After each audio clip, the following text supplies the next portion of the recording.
pre-seeds or Yep. allocations. Okay. Welcome, everybody. Dakota Grappler Live Wednesday night. John Gums, Bill Holton, and Nate Hooman coming on. We're going to talk a lot of college wrestling tonight. Excited because guess what? It's conference weekend for the D1s. And I tell you what, I was looking at pre-seeds all this last week, especially for the Wisconsins, for the NDSUs, the SDSU, of course, Iowa, Minnesota, and Penn State, looking at all those. And the Big Tens are going to be crazy. Bill, let's start us off with you and let's give your opinion on what's happening with wrestling at the college level right now. Wow, it's big weekend, right? It's conference week. Big 12s, Big 10s, ACC, lots of great tournaments. Obviously, we would say that the Big 10s would be the granddaddy of them all, right? That'll be the meat grinder. It's kind of funny because you look at the seeds and there's been a lot of discussion on where they come out, but there's a lot of those brackets where they have 7, 8, 9, 10 people going. So, if you're in a lot of cases, right, if you're the 7 seed or if you're the 11 seed, it's really not that bad. You got, the realist, if you're the 1 or the 2, right, you're looking to win the Big Tens. But if you're the 7, 8, 9, 10, 11 seed, you're hoping to get to the dance, right? So, there was a few things that are interesting. We still had kind of limited matches in some cases.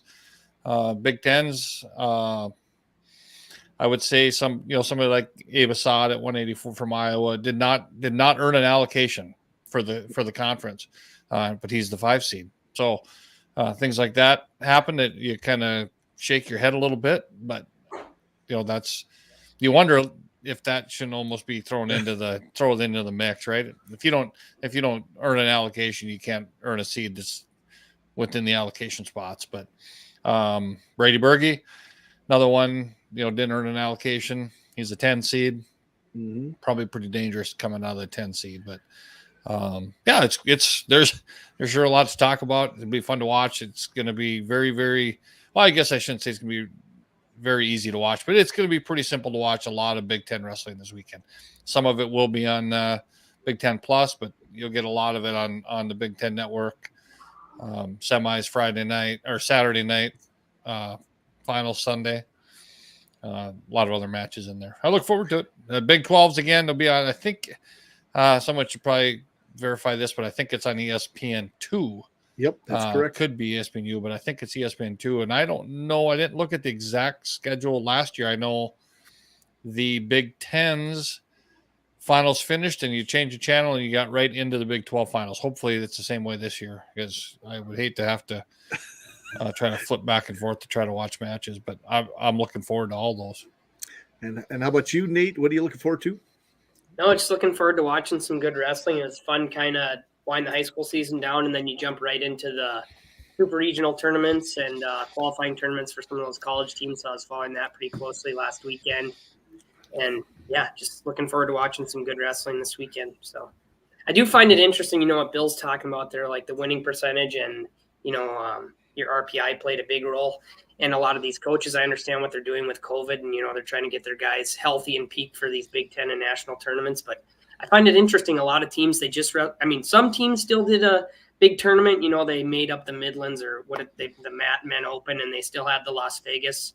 They still had the Southern Scuffle, but a lot of big teams stayed away from those tournaments. And I just find it interesting that, your first tournament where you're going to have multiple matches in a day is going to be the Big Ten tournament. I'm just interested to see how that goes.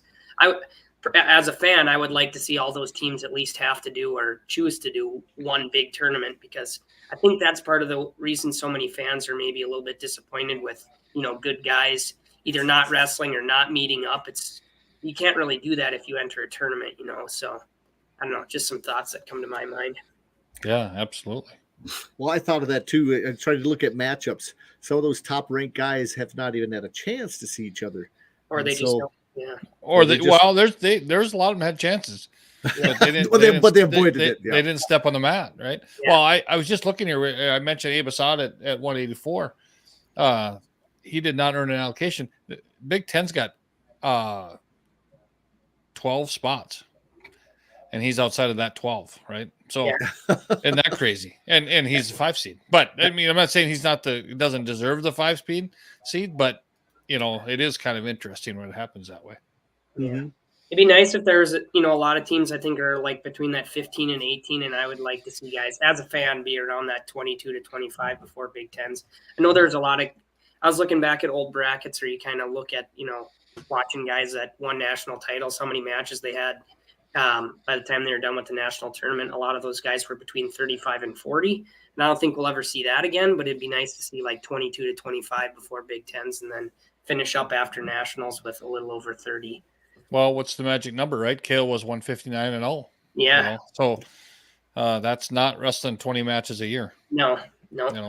I don't care how good you are. You can't be 159-0 wrestling 20 matches a year. No. Yeah, there's going to be a lot of guys like, that 100 match mark is kind of like. Right, the 100 win match. Yeah, that's going to get tough to do. If they keep doing what they're doing. But maybe it'll change too. Right. There's a good chance. It's a good chance. We should probably ask some of the college coaches on how they plan on scheduling their, the nearest team future, how they're going to do it for next year and for the years to come, because I was disappointed when I go to some of these teams and start looking at their schedule. It's pretty sparse. And I think the wrestlers don't like it either. I would guess that most of the wrestlers want to get more mat time. You'd think they'd want to get a tournament in, but maybe it's just a fad too, like, oh, they're doing it, so this is how we're going to do it too. And then maybe it's just going to take one of those upper echelon teams to getting more matches or getting a big tournament in, and it really helps their guys, and then everybody will start doing it again. But it was just, the Southern Scuffle was down. I'd say Cliff Keene was down, and then I would say that Town Open was down a little bit too. Right, yeah, no Midlands, you didn't have, starters didn't go, and right.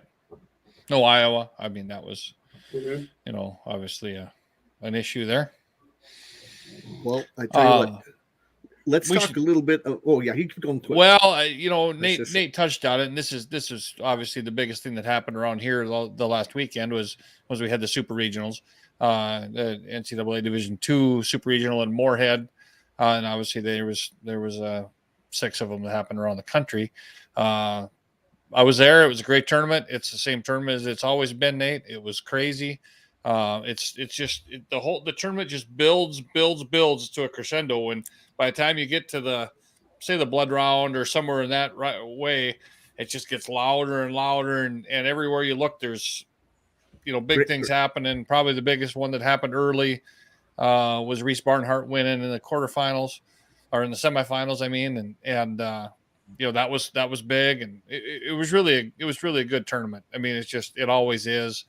You have a lot of coaches looking at you, shaking their head, saying, man, we've got to do something about these allocations, trying to get out of this super regional.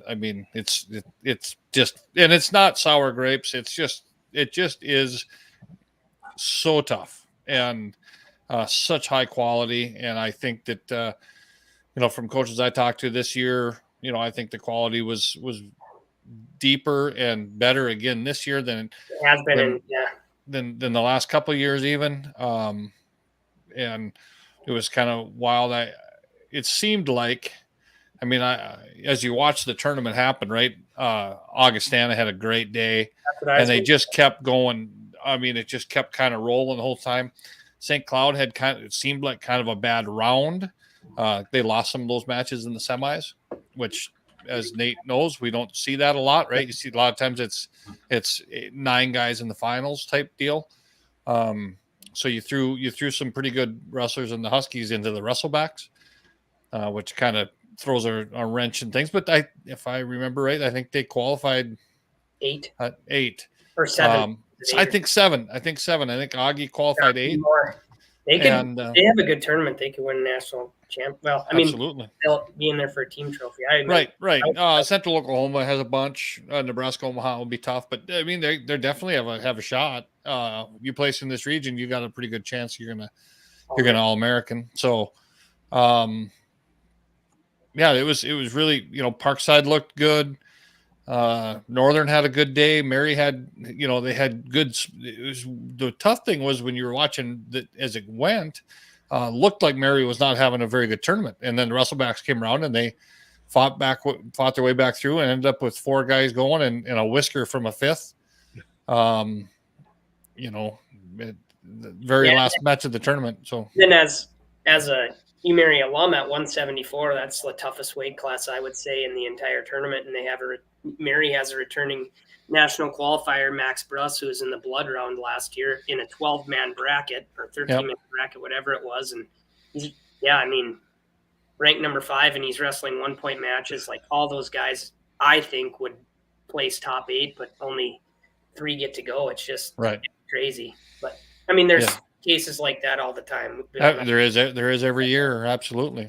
And it's funny to watch. Go ahead. I do think it is a better system than there was before. It's not any easier, but it is. I don't know. It's not any easier, but it's maybe a little bit better that it's just the NSIC teams. You used to have McKendree and Maryville and all the Lindenwood region too, and that wasn't much better. This might be a little better, but you had those. You had one more qualifier. Yeah, it didn't help you a whole lot. And you had true fourth. You did have a true fourth. Yeah. We had guys that we were trying to figure out how you got a true third in this one. So that's the third place match. That's the true third. That's how it works. But it really was a lot of fun. But I will tell you that I can't imagine. I'm sure the coaches, and I kind of lean towards that, right? We know the wrestlers are tired. They had a tough day, but the emotions that happen in that tournament as the day goes on, I was wore out till Monday, and I didn't wrestle a match. There's so many, and it's not just one team's matches, right? There's so much emotion happening all the time, and then you're watching, right? Because there's guys in there that are there was, I don't know, a handful of former All-Americans that didn't make it through the bracket, and they're seniors. So that's emotional too. For me as a fan watching, and you see these guys and in a lot of cases, maybe I've cheered against them, through the years, and but you respect them, and they lose that match, and they're not going to nationals. Their season, their career is over. And that takes a toll on you too when you're watching that happen. And then you're probably watching guys too, Bill. I guess I wasn't there, but there's guys, I know a lot of teams, have been dealing with injuries too. And it just stinks to see, kids that are seniors that didn't get to compete very much this year, or battling injuries. And that's the best foot they have to put forward, and they're giving it their best, but they're not 100% version of themselves. Absolutely. Kyle Rathman is a perfect example from Mankato, one of the top wrestlers in the country. Coming back, looking to win a national title as the season started. They had, he ended up banged up, and it was definitely, it was obvious. He wrestled his first 2 matches. Well, his first 2 matches he won. I think the first was a tech fall. Second one was a good match. He looked great, and then the match he lost. I still thought he looked good, right? It was still a good, a really good match, and maybe I think if I remember, it was an overtime match if I remember right, and then but he's in there wrestling that third and fourth place match, and he was hampered. There was no doubt about it. The kid's a warrior and a tough wrestler, and he's had a good career, and he's going to go on to do great things in his personal life. I have no doubt. Got a great education, and he's moving on. But it's painful to watch him walk off the mat, So and he's just one that I can just think of that I watched, and I know there was plenty of others. Yeah. Well, let's go University of Mary first, because they had Reese Barnhart qualify. Yep, took second. Tell us about his match in the finals. He lost 3-1.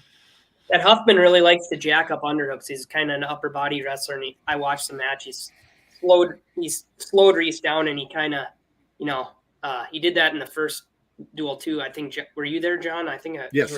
Yep. He kind of did the same thing, and then Reese was coming at the end, and just couldn't quite get to him. So he's good defensively. He's tough to score on.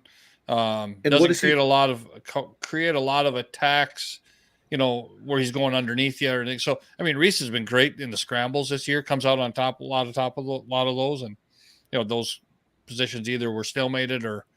So what is that Huffman ranked? 5th, I think. Well, it depends on He was about 5th or so. I think. Number 3 guy in the country didn't make it to the national tournament, or number 7.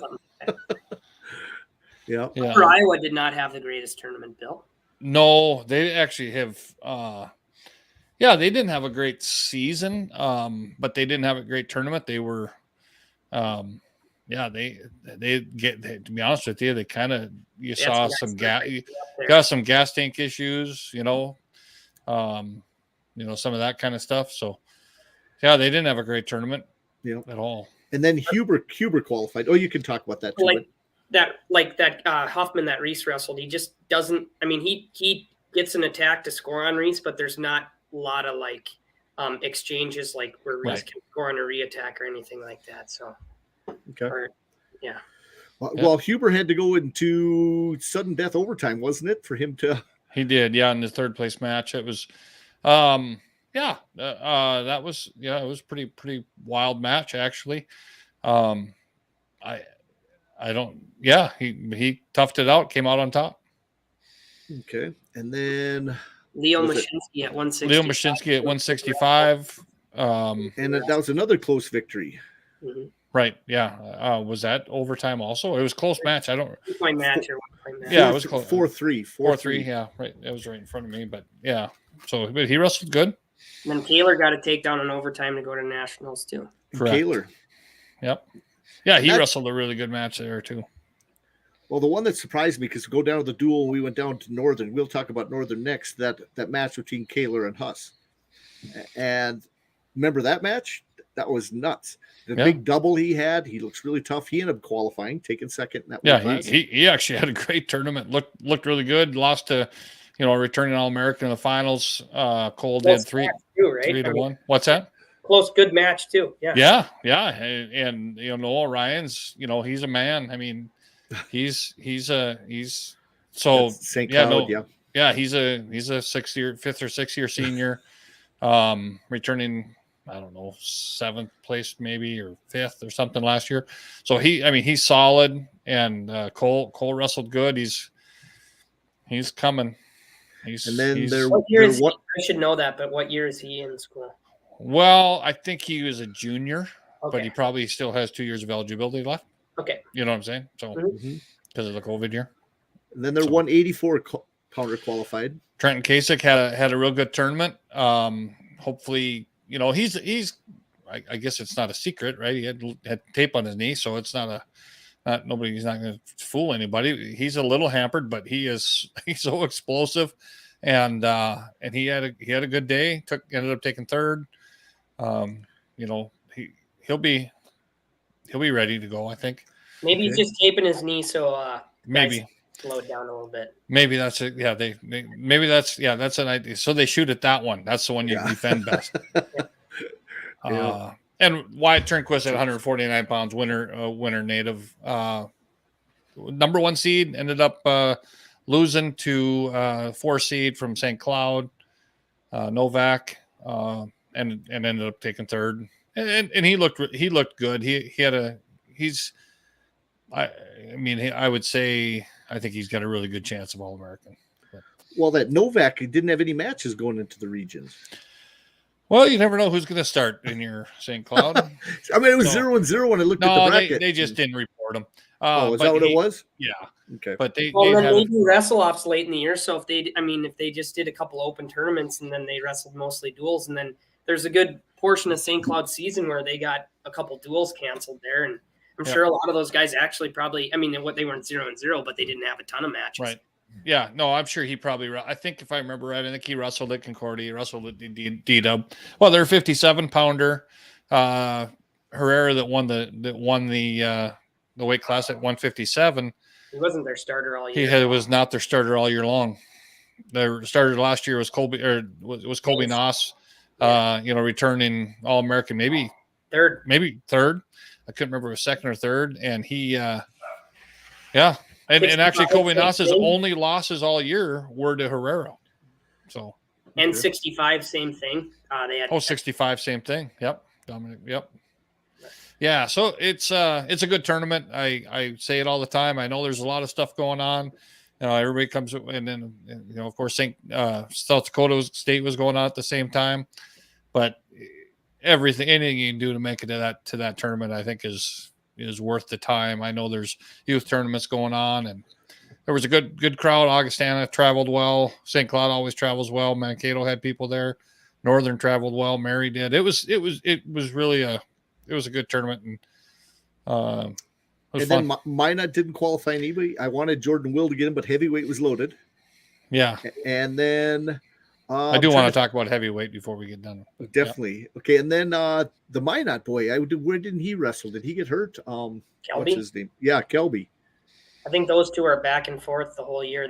I don't know if they had another wrestle off, but I know the other Stormer was ahead of Kelby, and Kelby beat him in a wrestle off, or I believe, and then I don't know if they had another one or what. But yeah, I'm not sure. Because right away, Bays came out and beat him right away, and I'm going, I thought, yeah, that's what it was. Because then Moorhead for Kelby didn't qualify anybody either. Moorhead did not qualify anybody either. Southwest qualified one, I think just one, but one, maybe two. 84. Yeah, 84. Cade Steffen won it. Looks good. He's very good. He's solid. I think he's a U of M transfer. Mm-hmm. Kind of looks the part of a D1 wrestler. We were recruiting him hard coming out of high school, but yeah, he's good.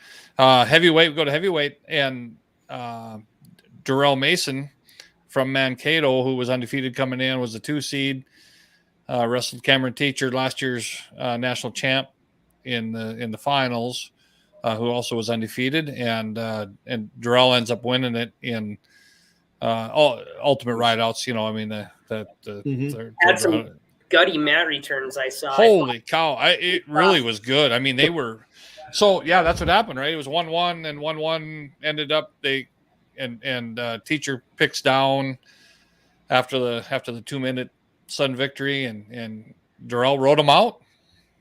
So then after that, it's his hips and lifted him.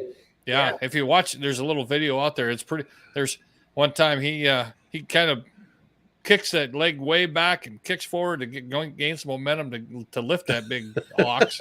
And Teacher's great. I mean, he's really good. He's like he won the Walsh Ironman in high school. Not many people. He won the Walsh Ironman as senior high school from Ohio. Went to Notre Dame. Yep. Yeah, he's a dude, and he kind of, when you're watching him wrestle most of the year, it was like watching Gable wrestle matches. He kind of handled everybody that way. So they didn't wrestle during the season. Obviously, they were both undefeated. When St. Cloud wrestled at Mankato, they wrestled another guy there. But yeah, so that was really a lot of fun. It was the very last match of the tournament. Of course, it was. Nobody left. There was people. We were looking forward to that match, and we got what we asked for. Is he a junior college guy, Bill? Was he? Yeah, Mason is. Yes. Yep. I have to get this off my chest too, because I've been talking to some people about it. I like how college went to the 2-minute sudden victory overtime, but I do not like how they go right into that 30-30, and then they clear the riding time going into overtime, and someone could have one more second of riding time, and that's how they win a match in those tiebreakers. I wish they'd go to like high school and have that ultimate tiebreaker after those 2 tiebreakers, but that's just my opinion. Yeah, that it is a little bit odd that way, but what we all hope is that you can settle it in the 2 minutes, right? But that was interesting there, and then some stall calls kind of could have come into effect, but at that point it would have been 2-2, and still the riding time would have decided it. Yeah. So yeah, it was exciting. It was a great match, fun to watch. A lot of activity, 2 great athletes. We saw a lot of good finals. That was the best final. I mean, you like to see more than 1-1 or 2-1, but there was a lot of activity. I mean, those 2 guys were battling. Just to talk about Mankato a little bit, they qualified 2, 174, returning national runner-up, and then at heavyweight. So they have a chance for 2 champs. That's kind of who I know. Everybody's dealing with it, but their 125 is a returning national qualifier All-American. Correct. And he was. I know he hasn't a lot. He's been either sick or hurt. So everybody can say that, and everybody's got stories. But I know, like, they specifically, some of their better guys were, hampered. So. Yep, absolutely. You're not gonna hear any mistake, any excuses coming out of that room. But they did have it. They had some challenges for sure. But they could. I would not be shocked if they came home with 2 national champions. Okay. Well, I noticed that they placed down to 6th in a lot of these, and I was almost wondering why they had the 5th and 6th place match if they're only qualifying 3. Has there ever been an allotment of 2 in a weight class? Well, I would say it's just because. Well, I mean, you never know. Like if that 4th place guy can't go or their weight is not under control, then none of the 5th or 6th place guys would get to go. Well, there's only 3 now, but but that would have been the case in the past for sure.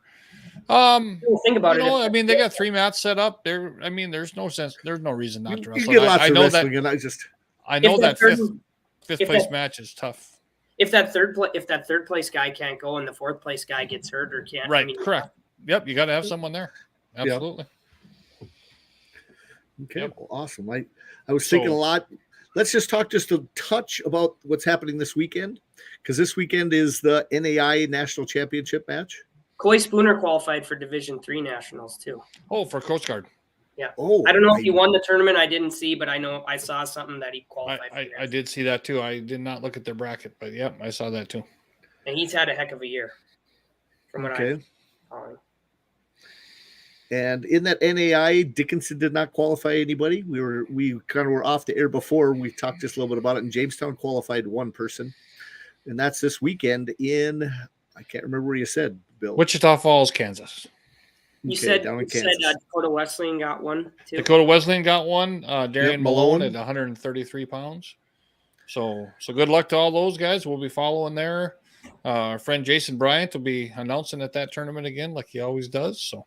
And they do NCAA. Take a look at that. They do some wild card, Division II and Division III. They take a peek out of the NAIA book. They do some wild cards. Figure it out.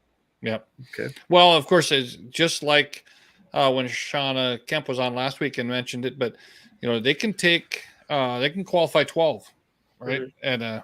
And other team. So kind of like Class A in North Dakota, but yeah. So. And there was some teams, I think, Grandview, I think, qualified 12. Life University, I think, qualified 12. So, yeah, there's something that can be done in D2 and D3. I know that what, you'll hear is that we're a regional model in D2. And, we got to take 3 guys from, the Region 2 and Region 5. But we're going to have, there's no, I don't know why there's a reason you have to have 8. It's got to be a bracket of 18 guys, right? 24, isn't it? No, it's 18, right? 6. No, but it could be if you make. Oh, it could be 24. Absolutely. Right. I always thought too, there's a lot of Division I transfers that come in after the mid-semester, and guys just start wrestling after the mid-semester in Division II, so it makes it a little more difficult. But I always thought you could make a wild card system based on, you have to hit one of these 3 tournaments, to have some common opponents with people to, give the Midwest Classic is a huge tournament, and then you have national duels. And then if you had one other big, individual tournament somehow that you could somehow generate some common opponents or criteria for a wild card from having 3 or 4, not qualifying tournaments, but, ranking tournaments almost. I don't know. Yep. Well, they could do RPI. It wouldn't be perfect, but it'd be better than what we have. Yeah. And the other one I didn't look up. How did Ripplinger do down at McHenry? I saw he won a couple. He took 4th. Okay. Yeah. Okay. Yeah. That's the other one. Think about that. I'm almost 100% sure. I know. I looked at it. I'm sure he took 4th. Yeah. It was either 4th. He was in a placing match. Yeah. For sure. Yeah. I think he took 4th. Yeah. But okay. So he was close. Well, that's actually pretty good because I tell you what. That's another super. Yeah, that's a tough. That's another good region. Yep. Yes. Okay, so let's talk about Jamestown College women for a bit before we get to the big dogs in D1. Jamestown Women won their conference, the KCAC conference tournament. They beat Hastings, had taken second. And they did very well. They won several weight classes. I had looked, and I think they won, about 4 weight classes. So they had won at 109. That's Samantha Weeks took first. And then they had Marufo at 116 took first. And then they had, let's think, who else? They had a great tournament. I don't know if anybody's counting, but every time after Shauna comes on this show, she wins a conference tournament. So that's right. Yep. And then Josie won it at 123 for them. So that's 3 in a row. So they won the 3 low weight classes. Might as well go through 123. Then Bert's took 7th. And then Jara took 5th at 130. Then that the one that she was really impressed with, their 130 pounder, the other one that I can't remember how you pronounce it, Budhuin. She had taken 1st, and she said that was one that she said probably could win the thing. She thought it was wrestling really well. And that Edwards at 136 took 8th. Then they had Camacho took 7th at 155. Old Rowans took 6th at 155. Oh, they got to Talmadge, of course, at 170. She took 1st. So they got quite a few. Oh, and their heavyweight, the 191. Kelly Lacoste took 1st, along with that Todd Hunter took 4th at 191. So they did very well. I mean, they're setting up to do very well in the national tournament in a week from this weekend. So a week and a half. Bill and I will be in Jamestown to do some broadcasting on that. So I'm looking forward to that in a week and a half. Yeah. I'm looking forward to. Hey, just a shout out to the Jimmies. They hired a new athletic director, Austin Heeb, who's coming out of the athletic department at Northern State. Okay. I don't, Austin. He's a go getter. He has learned a lot at that program. And then let's just face it, wrestling is his favorite sport. So this is good news. That's good news for Jamestown. That is very good news for Jamestown. So. It'll be exciting. I think he wrestled for Aberdeen Central. Correct. Yep. Okay. Wrestled for Aberdeen Central. He had a brother that wrestled at Northern a little bit. Okay. His dad, Jack, was maybe the most instrumental person in bringing the program back at Northern when they dropped it. So Jack, spent a lot of time and a lot of money and raising a lot of money to kind of get them back to where move forward to where they are today. So, well, Coach Kemp and Coach Zaleski gotta like that. I would guess so. Yeah, that's pretty exciting. I heard that it was a very, very strong possibility. I heard that last weekend, and I knew that was that's a good thing for the wrestling program. And actually, that athletic department is, coming from a very good athletic director there in the past, but they've been very solid in volleyball and basketball. So they really do. They have been doing a good job. I said it a year ago when Coach Zaleski came on, they've got a long ways to go on the wrestling side, but I think this is another move to the good. Okay. Now to the big D1s. Let's talk a little bit about them. I'm so excited. Looking at the Big Tens, we can look at the Big 12 also. Let's start with the Big Tens, and let's go straight to local. Let's go straight to NDSU or down to SDSU. So Big 12s. Oh, Big 12. I'm sorry. Let's go to the Big 12. Let's talk about the first. It's been a long day for some reason. Yeah. So I do have the brackets here for the Big 12. So maybe 125. Both of the NDSU and SDSU guys are going to be unseeded. It looks like to me going into the tournament, and there are 6 allotments, so they'll be looking to steal a spot at 125. Both the Bison and the Jacks. Okay. Yeah, that's correct. 133. They're seeded 3rd and 4th. We saw that match just a little bit ago, and there's 6 qualifiers there, so they would not be stealing a spot if they wrestled to their seed. See, I've watched Kellen March. He does not look quite like he did last year. I don't know if he just hasn't turned it up a notch, or but they're sitting there with Fix in the bracket, on that side. Inside is Fix, yeah. And so. It's still when they qualify 7, you say in that one? 6 at the first group. So that Hayden Drury's not so bad either at 6. And Madrigal. No, Job Green, Madrigal is a little bit of a bracket buster there. He had it started out really hot, and then Greenwood beat somebody, Bill, that was really good at the CKLV. So I mean, that's another. Oh, right. Yeah. Not going to beat Dayton Fix, but I mean, on the backside, that's a guy to watch out for. Right. Connor Brown, former South Dakota State wrestler, is wrestling for Missouri at 133. He wrestled 125 when Bono and Reeder were at South Dakota State, and then he followed him to Wisconsin for a little bit. He's wrestling 33. He's from Missouri, and he's back at Mizzou. And he's not seeded, but again, that guy's a honey badger. Yeah, he could. I mean, he could win that Gabe tag match for sure. Yeah, in the first round. Mm-hmm. Well, I tell you what, that's a tough weight class. I'm looking at that one right now and going, oh my. Hard to pick some of those. Yep. 41 is very top heavy there too. I mean, you look at those first 4 seeds at 141. You have Ian Parker, Clay Carlson, Andrew Alirez, Alan Hart, Carter Young at 5. Yeah.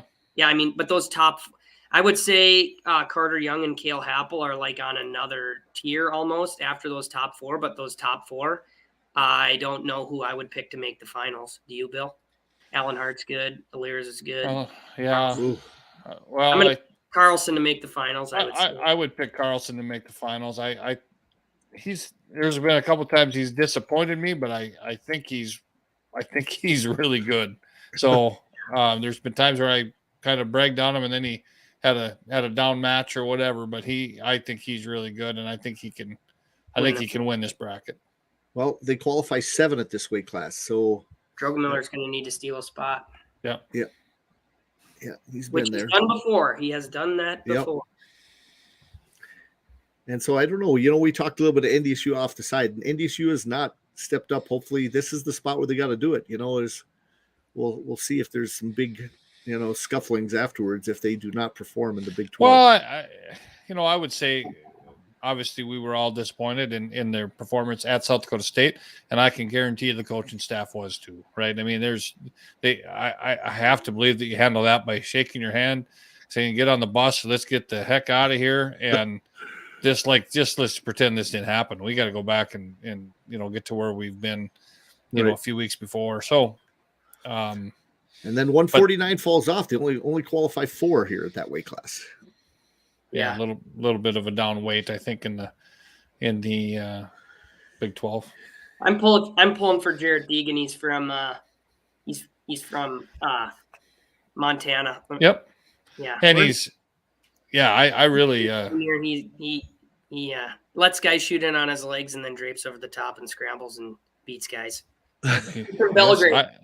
He's from Belgrade. I actually, his brother wrestled at NDSU, but I actually really like watching him wrestle, and I don't know why, but I'm a big Jared Deegan fan. So we went to the Miles City Cowboy, and they were there one year, and he was like seeking tough competition, and there was somebody from Glendive that he wanted to wrestle. It was one of those Tennant boys. John, do you remember the Tennant? Very well, yes. Dylan Tennant. Miles City. He wrestled Dylan Tennant in the finals, and that was a great match. But Tennant, I tell you what, did wonders at the Rotary tournament, Bismarck Rotary. He came in barn busters a couple big tournaments. Mm-hmm. Is he wrestling anywhere? He'd be done by now. He's my age. Thinking about it. Okay, I thought he'd be right close. Maybe there's guys that are. There's guys that are 26 years old that are still wrestling, but I don't think he wrestled in college. But really tough guy. I was in a bracket with him and Gresh Jones one time. He goes to get to me. Must have been fun standing there on the podium looking down at those two. Yeah. So, that's pretty cool. Glendive wasn't at the Rotary this year. Just Glasgow was. Glendive wasn't there. It was different, but. Okay, well, 157 has got 6. So, of course, we got David Carr in there. But Franek, you think he can give Carr a match? No. No. Hey, I love Jared Franek. I mean, don't get me wrong. I got a T-shirt and everything. I don't think it's on. I'm not wearing it tonight. But David Carr is a different class. I don't know that there's anybody in the country who can give him a. I mean, I think somebody will at some point, but I'm looking forward to him wrestling. I'm looking forward to him. Deacon just seemed a little off to me last year at NCAA's, and if Deacon is firing on all cylinders, I think that could be a match. That's the one I think could be too. But yeah, you look back and you see what you saw last year, and you go, "What happened?" But he's been doing better again this year. But yep, yeah, no, David Carr is odds-on favorite to win the Hodge if Gable Stevenson's not in the running. So now, John, did you know this story about the number 3 seed there, Wyatt Sheets? That's Mike Sheets' son. And then last year, he did not qualify for the national tournament. Had a bum knee, barely wrestled most of the season. Okay. Somebody couldn't compete at the national tournament. Or was it that, Bill? Or did he get was he the number 33 seed? I'm pretty sure. No. There was someone could not compete. Yeah, and he had surgery scheduled for like the Friday of the national tournament. He tore his ACL, and he gets into the tournament and places 8th and is an All-American as the 33 seed. Yeah, I forgot about that. I do remember that. That's Cowboy tough. Mm-hmm. And he's really good. I mean, this bracket actually is pretty good. And I was looking at that 149 bracket, although I'm going to be cheering for Deegan. That's very possibly a chance that nobody in that bracket All-Americans. Well, that Jaron Jensen in the 49, he's from Rapid City. I think that's or isn't that a different Jensen? I think that is the Rapid City. I should almost look that up. I can look up Wyoming real quick because he did go to Wyoming. Jared Jensen did. I think that Jensen went to Northern Iowa. I think he'd be done by now. I think. Okay, he's from Harriman High School. Okay, he's not. You're quicker than I am on that. That's pretty good. From Utah. There was the Jensen wrestled. Jarrett Jensen wrestled at UNI Iowa for Schwab. Okay. Okay. Yep. That's a good way too. Like Jacob Wright and Justin Thomas, those guys have been ranked in the top 15 in the country, and they're down at 5 and 6. So that's a good weight, 57. Right. Yeah. No. That's kind of what I was saying when we talk about 49. Yeah. I think 57 is just that much better, right? I mean, it's a good solid weight class. We got Franek and Sheets and Jackie's from Missouri. Hasn't had a great season, but he's really talented. Mm-hmm. Jacob Wright from Wyoming is good. They've Justin Thomas really from Oklahoma is pretty good. So Holschlag from Northern Iowa, tough. Good bracket. 165 has 6 qualifiers. NDSU and SDSU, both of the guys have a spot qualified, and I think they look pretty good at those spots personally. I like where I think they have a really good chance to earn those spots. Right. Well, I actually think, Luke Weber, Travis Whitlake is a match. I don't obviously I don't think anybody's touching Keegan O'Toole in the bracket, but I do think I could see a chance there. Tanner Cook's liable to cement mix somebody. Yeah, who's the victim there? So Austin Yant. Yeah, he actually could find his way through that whole bracket. He could pin anybody. Yeah. We'll send only. Oh, that's it. Oh, well, there's Cooper Voorhees in that bracket too. Another Rapid City kid, or an actual Rapid City kid. Yeah. Not another one.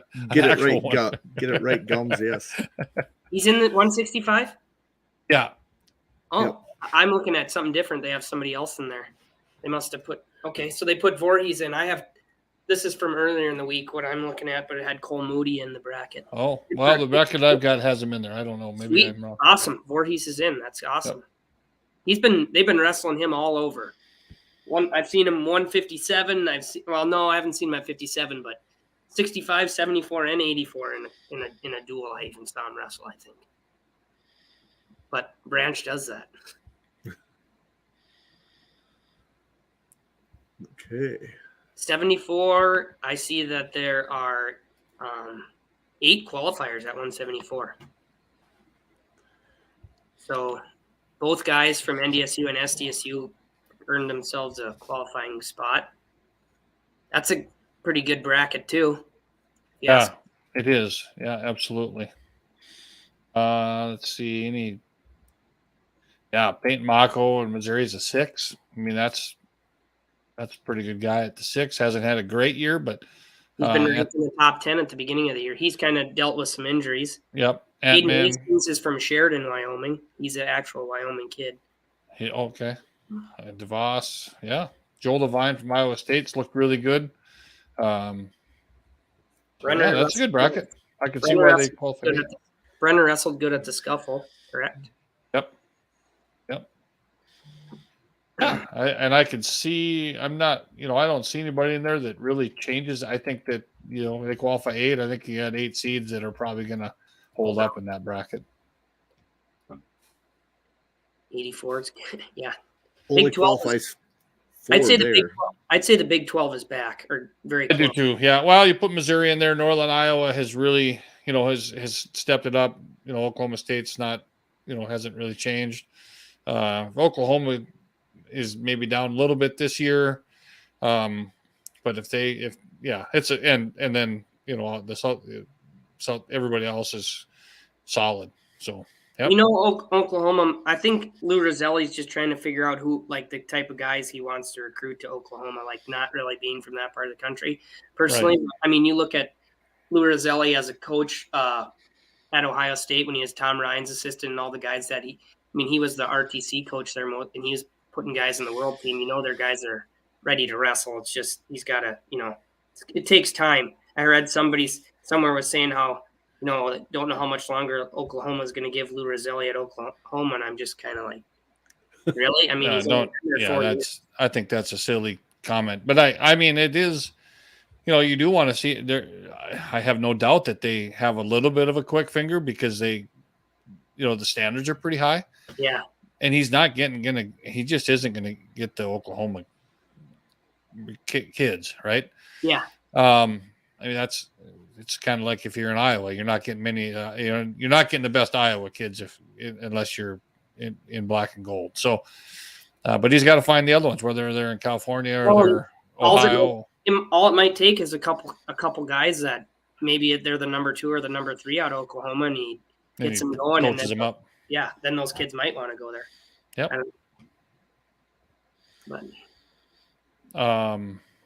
What was it? Yeah, like that bracket 184. Yeah, it's good. Parker Keckeisen, talk about a honey badger. Man, did that guy go after it? He did you watch the duel between Northern Iowa and NDSU? Oh, and NDSU. NDSU, yes, I did. Oh my God. And that DJ Parker's actually pretty good. And he demolished Keckeisen just kept coming and just scored at will, almost, like he looked after when he got into the third period, especially, he just looked like he was drilling. I mean, I think DJ Parker is very good. So I love listening to Doug Schwab. I think Doug Schwab's a great coach. Yeah, I think guys love wrestling for him. I think he's, obviously, he's got a good staff there. They're good. Fun. Dakota Gear. 90. Oh, sorry. Dakota Gear. Yep. Go ahead. Yeah, 97. Yeah, that's the weight class of the entire conference. So how many qualifiers there? 7. And when you compare this to, then we go back, this is the best 97 conference in the country, right? What'd you say? Sloan. Yeah, dude. Big Ten is really good too. Yeah, Big Ten's good too. Now, Big Ten has 11 qualifiers. And we're missing a returning national champ in this one. Yeah. I mean, I don't know that Pence is going to. He could pin somebody there.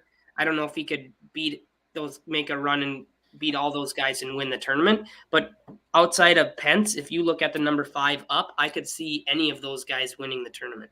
Yeah. Yep. And I wouldn't bat an eye. Yep. Younger is figuring out folks out too. That's a scary thought. Yeah. He's really fun. He's really fun to watch. He is. He's exciting. The backside of this bracket's going to be crazy. Whatever happens there too. Yeah. The backside is just Rocky Elam, the 5 seed, took third or fourth at NCAAs and is a junior world champion. Right. And 5-speed in the Big 12s. Yeah. Yep. Okay. Heavyweight. Now, what do they qualify there? I didn't look at that. That's 6.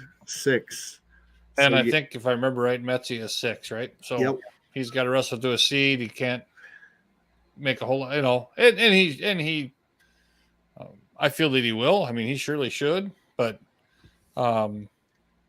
Serber's a freshman that's getting better. I mean, he's been a guy. I think he's dangerous personally because he was a guy. He's from Tuttle, Oklahoma. That's a really good high school program. And then he was like he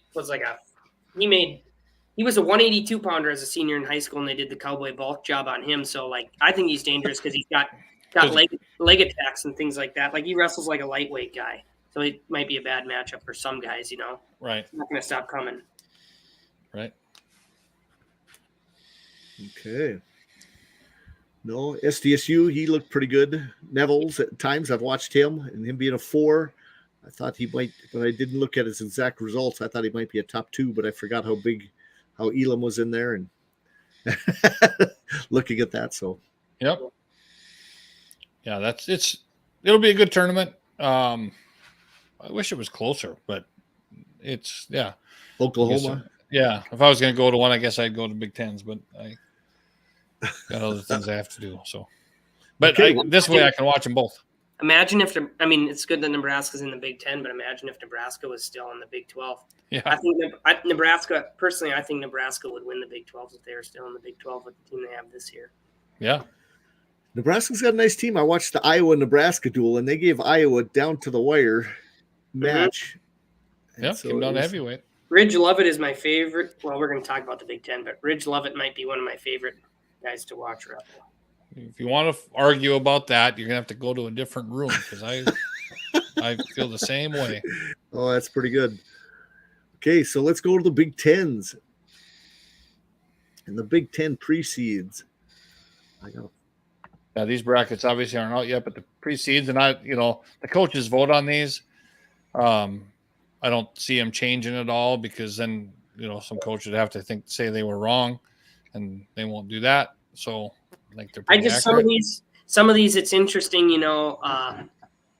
guys are hurt or whatever, but who beat who, and then they're seated behind other, like the 4 through 8 in the Big Ten at 125. The 1, 2, and 3, I think are pretty cut and dry, but 4 through 8, you could have put them anywhere. Yeah.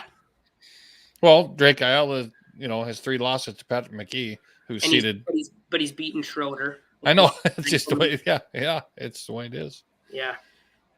Yep. So that's a very good. It's a good bracket. So 10 qualify out of 25. Yep. And I think it's Suriano next topic, don't you, Bill? I do. I do. I don't. But I think it will be questionable who comes out of the bottom half. Yes. Can Drake Ayala outplace Drew Hildebrandt for team? Yeah. I don't think so because I think head to head, I think Hildebrandt wins that, but on the mat. Yeah. How about the Bennett Aiello match at the 6'3"? That's another one. Eric Barnett's going to try to keep it a close match, and if he can keep it on the mat and get his 2 minutes of riding time, that's what he's going to do. Right. That's what I see that one playing out. But if Ayala can push the pace and get a takedown or two, I don't know. Yeah, if he can get to the point where he doesn't have to pick bottom, and not that Drake won't pick bottom, because I'm sure he thinks he can get out from anybody, but actually probably has a better chance of getting out from Barnett. The biggest issue there, I think, with Barnett is that he wins a lot of those scrambles and ends up putting people on their back. So where Hildebrandt is he's really clingy, right? And he'll turn people. We saw that happen in the Iowa duel, but he's going to wear you out before he does it.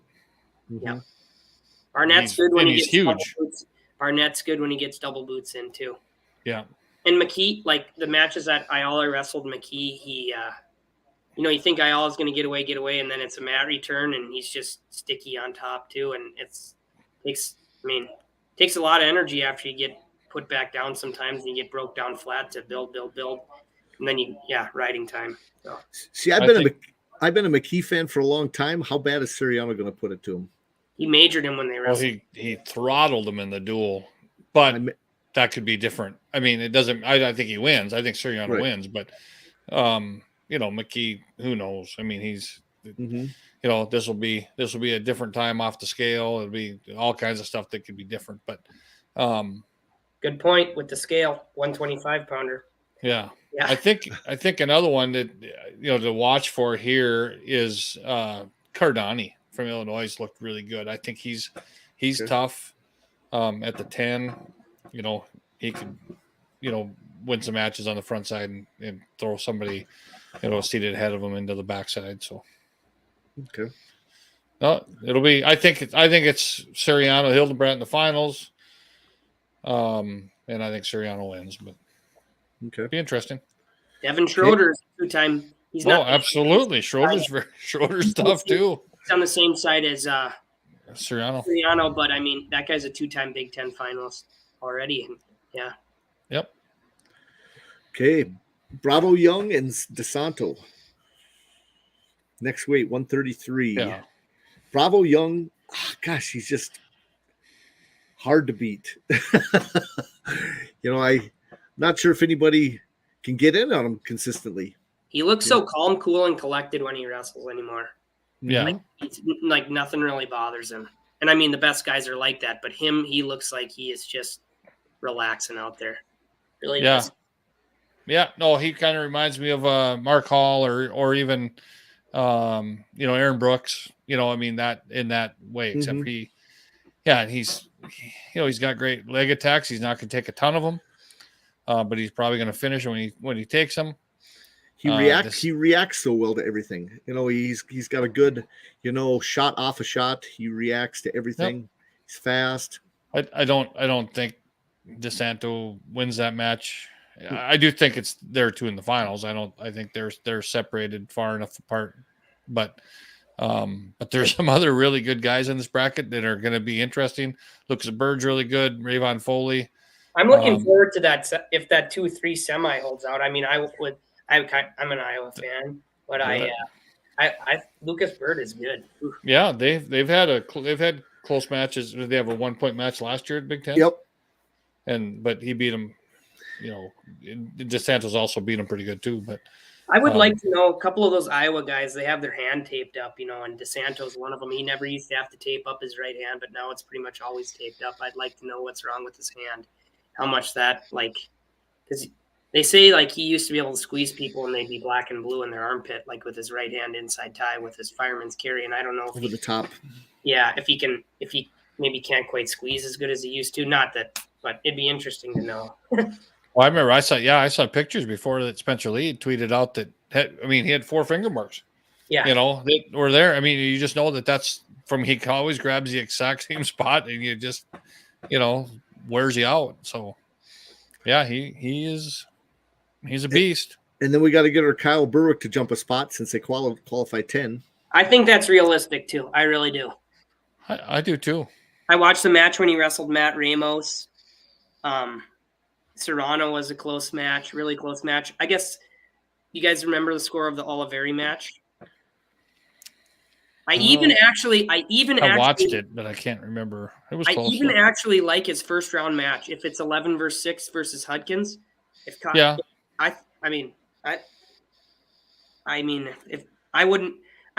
the guy I'd want to draw the top 7 if I was Wisconsin. Yep. Personally. He's wrestled Chris Cannon and Ragusin. Or I don't know if he's wrestled Ragusin, but I think Hudkins would be the most beatable guy out of those top 7, personally. Now, I will say Jake Leva in there at the 12 is actually pretty good too. So, yeah. I could see him stealing a spot too. So hopefully we get Kyle through. Got to get to it. Got to get his leg attacks going. Yep. Okay, 141. They only get to qualify 7. What the heck? If you look past 7, I don't see anybody else in there that bothers me that they're not in the national tournament. Yeah, I look true. past them. Dylan, Dylan Duncan's pretty tough, but hasn't had a great year. I think he's been banged up. Parker Filius from Purdue is a Montana kid. I'd personally like to see him make it to the tournament. He's from Havre, Montana. The match of the tournament, if it even happens, would be the 2-3 semi. Sebastian Rivera, Jay Nyerman. I don't know. I could see Seabass had some sort of knee surgery last week or the week before or whatever. So probably had his knee scoped or something. Yeah. So I think I think the coaches will have to drag him off the mat to not have him wrestle, but because he's going to want to be out there wrestling. But I think if he's healthy and not hampered too bad, I think I'd probably pick him in that match over Ironman. And it's kind of slippery too, because do you default when you get to the semifinals and not wrestle? How much is that going to affect your seat at nationals? Because they have maybe dinged some guys. Yep. And you don't want to probably be on the same. Maybe you're Seabass, you wrestle that match, and then you make it to the finals and try to beat Nick Lee, thinking that Nick Lee and Jaden Ironman will be on the other side of the bracket at nationals. I think that is something. It's hard to know what to do, but I think you're right, Bill. They're going to have to pry him off the mat. I'm interested to see Stevan Micic. I know he hasn't had the greatest regular season, but the guy has wrestled in a lot of close matches. He gets takedowns to back points, and I'm just curious, if he can put a tournament together. I don't know. I could see him getting hot, but we haven't. Well, I would actually even throw this in there, right? So Seabass obviously is undefeated. Ironman's got a loss, and there's a 2-3 there, right? If that's the other way around, I think that's way better for Seabass, right? The 2 gets a bye in the first round. Yep. And the 3 gets Micic in the quarters. So, that's kind of that's a little bit of a tough short straw. Yeah. Yeah, he did. So, and I don't, Micic is, That wouldn't be a guy that you wanted to draw. No, Mm-hmm. no. He, like I said, he has not had a great year, but he's had a really long year, right? He's been trained. He was the number 1 seed in the Olympics. He had COVID year. He trained all year for the Olympics. Then 21, he trained all year for the Olympics. Wrestled in the Olympics. Coming back to college. He is probably graduated the same year as Nate. Yeah, he's older than me. He probably is. I would guess he probably is. Yep. I know it. Yeah. And yeah. He wrestling as much freestyle. I think I saw a quote from him too, that it's just been a different kind of adjusting to from freestyle to folk style. And correct me if I'm wrong, Bill, but looking at his results, I follow Michigan on Twitter and Instagram, so I can kind of keep track of Christian and Wilfred too, and they got a good thing going on up there. But it seems like he gets behind in matches, and then he's coming back. Like he gets a takedown to back points and makes it a close match. And then he, gives up a score at the end, but maybe he'll finally put together a match strategy. And maybe if these guys are a little bit bigger than him, he can kind of weather the storm and have a little bit of pop in the third period. I think that would be my strategy if I was coaching him, because he's always coming back and getting a takedown at the end of a match, but he's coming from behind. Have you noticed that too? I have. Yeah, absolutely. That seems to be the MO. He is actually sneaky good on top too, for a guy that's been wrestling nothing but freestyle for for so many years. But he's good on top, so he can get them on their backs. Yeah. Okay. Moving on. This is a fun bracket. Fun weight. Kanan Score at the 11. Mike Franburl better, be on notice. That's a good first round match. Oh. Lockus and Bo Bartlett is an amazing first round match. Yep. Yeah. No, this is how many qualify here? 12? Max Mir and Yaya Thomas quarterfinal. Let's see this breakdown here at 149. 7. Oh, 7. Wow. Yeah, this is crazy. Oh, one of those guys that doesn't qualify here will get a wild card. Yes, absolutely. Yeah, that's for sure. Yeah. So Yaya Thomas could win the tournament. I mean, he wrestles Sasso as close as anyone if he can get through Mirren. Yeah. Right. Is And I Max is Mirren going to be ready? Yeah, he will be. He might not score a lot of takedowns, but he'll be right there. No. Well, won a match. I mean, if he gets 4 matches, he'll get 4. That scares me if he'll be ready or not. But Well, he's the best man. You said he'd probably be wrestling there. Yeah, he's not. He hasn't been hurt. He just didn't want to wrestle Ridge Levitt in Nebraska. Yeah. He didn't want to wrestle Austin Gomez and Carver Hawkeye. Yeah. So, I'm sure he doesn't make those decisions. I'm sure he doesn't make those decisions. I'm just picking on him a little bit. I'm sure that's the coach's decision. But I didn't get to watch Gomez versus Lovett. Was that a good match? Boy, let me think. I'm trying to remember that duel. It was at Wisconsin. Yeah. It was. You know what? I think it was one of those not as high scoring matches as you would think, right? Yeah. If I remember right. You're thinking, boy, this is one that's going to go crazy. It could be, too much respect for each other. 14 to 12, but I don't. Yeah, that'll be a good semi. He didn't wrestle against him. He didn't. Who didn't wrestle? No, they wrestled. Lovett. Lovett wrestled Gomez, and Gomez beat him. That's why. That's what I thought. Yeah. That's why Gomez is up. Oh, 4-2. Yeah, Gomez beat him 4-2. Yeah, that's what I thought. It was a 9-7 or 9-8 is what you would think the score would be. Yep. I looked at it the other way around, looking at Lovett with the winning side.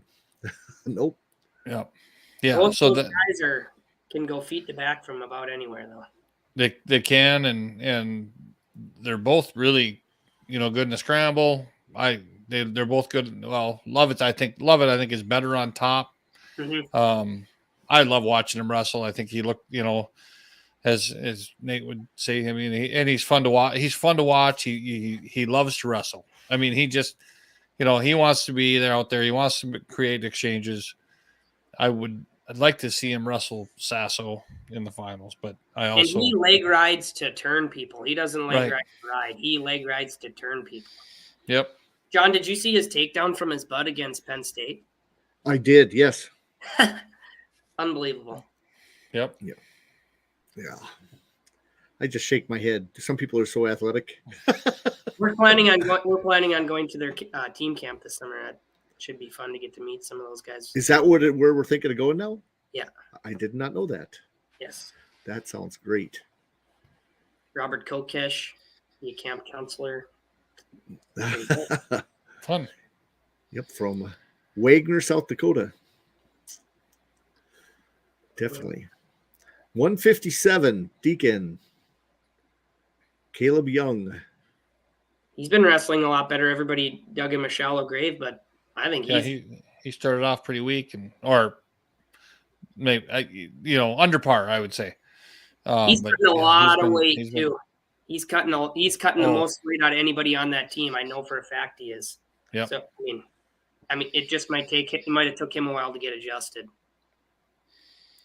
Yeah, it's a good bracket again. It's a Big Ten. I guess it should be a good bracket. Obviously, we talked about it before. Brady Berge at the 10 is kind of a landmine. I think Deacon is the best guy in the weight class. Obviously, Caleb Young beat him twice last year. But I don't see that happening again.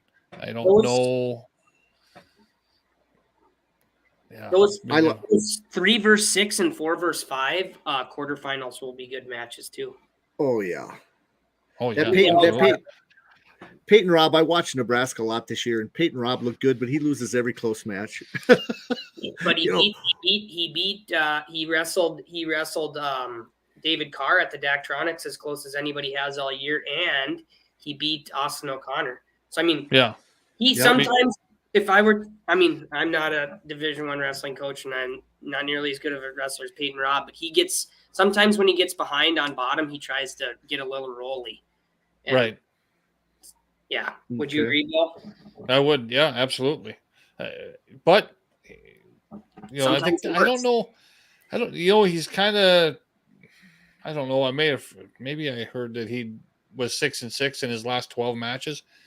And that's, there's something going on there, but maybe, you catch lightning in a bottle here again. And, because he's obviously, good, He's I a still guy think of the like match. another pinnacle guy. Yep. He could be like Patrick McKeon going to run and take third at national. Absolutely. Number 18 seed. Yeah, wouldn't surprise me at all.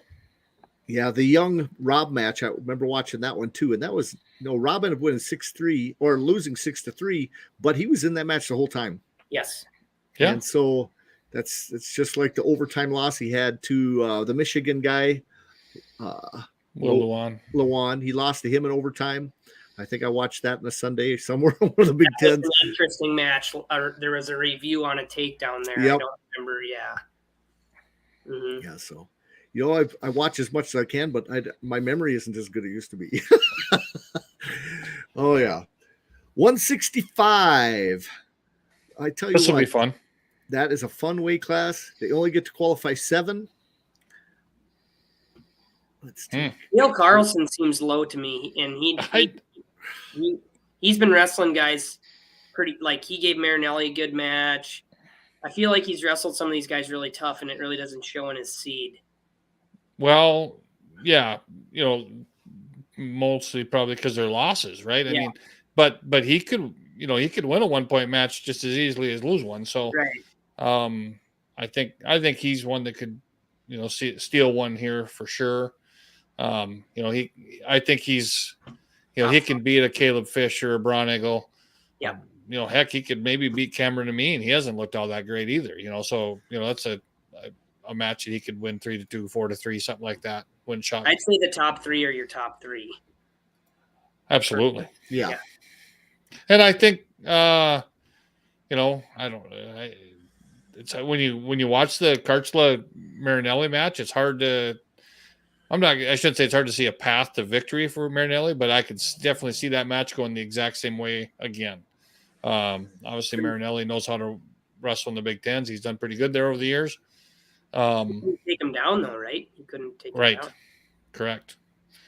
Now, that is correct. I did see, who was it? The Cliff Clean, was it Griffith or somebody beat Karchla? Is that right?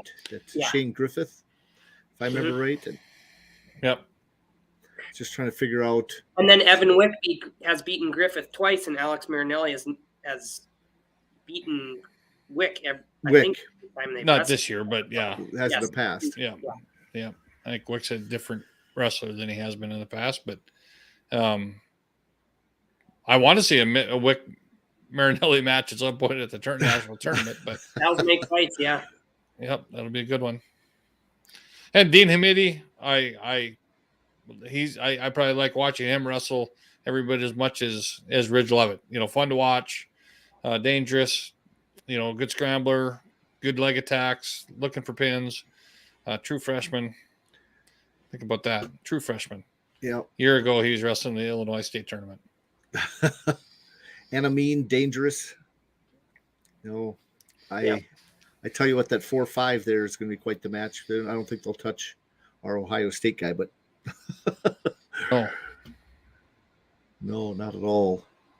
Then you mentioned that Hayden last year. Remember, we were going to the national tournament on that, and we picked a couple rounds, and I think both you guys had picked that lottery to do pretty good. Remember that last year from Purdue? Oh, Max Lowry.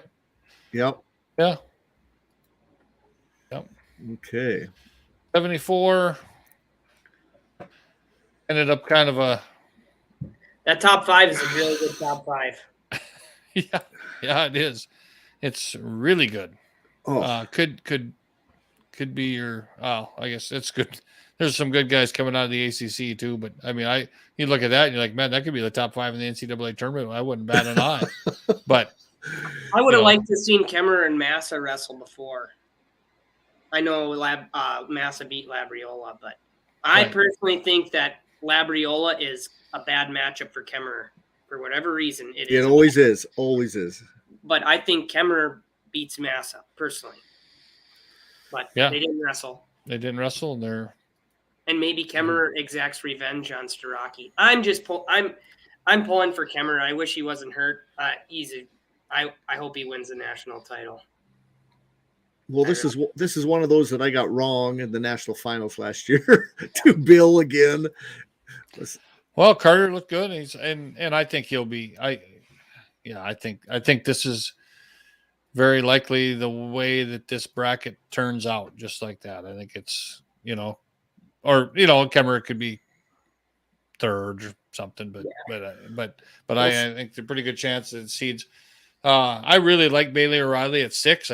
He's a hard-nosed kid. Wrestles hard. He had a brother that wrestled at Northern for a minute, was kind of Billy's practice partner, good family. I like watching him wrestle. And it's actually one of those, he's a team captain at Minnesota, and when you're on that squad and you're a team captain is a guy that's you're not Gable Stevenson. You're not, he's a leader. Time.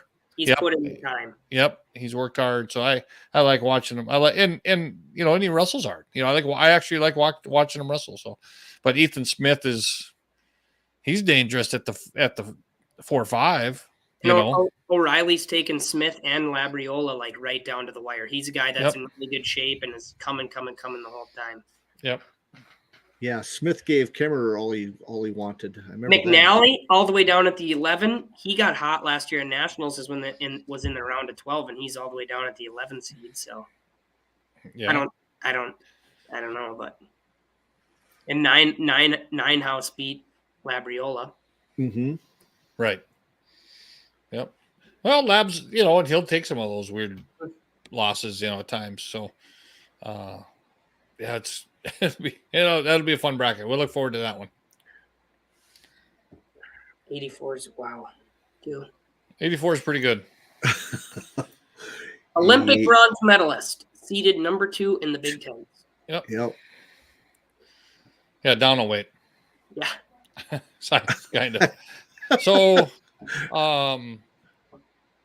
let's see. Well, I think that 2-3 match, is going to be really good again. They had a heck of a match in the duel. Oh yeah. Romero. I you know what? I guess when I was overly impressed with Kayla Romero when I saw in that match. I mean, he is so athletic and he maybe exceeded my expectations in that duel. Not just because he was close in the match, but because of the way the positions happened, really. He's a guy that started out as a freshman at 165, and then I think he's been in the last year or two at 174, and he's a guy that's been cutting a lot of weight, I think, too, just to kind of make their lineup better and to help out the team. And this year going up to 184, you can tell that he's letting it fly a little more. Or at least that match against Amin, he was. Yep. Poznansky, he's kind of a cool story from Rutgers. He was in the semifinals last year as a true freshman. He's blind in one eye. They did a Big Ten special on him. I kind of root for that guy from Rutgers. He wrestles hard.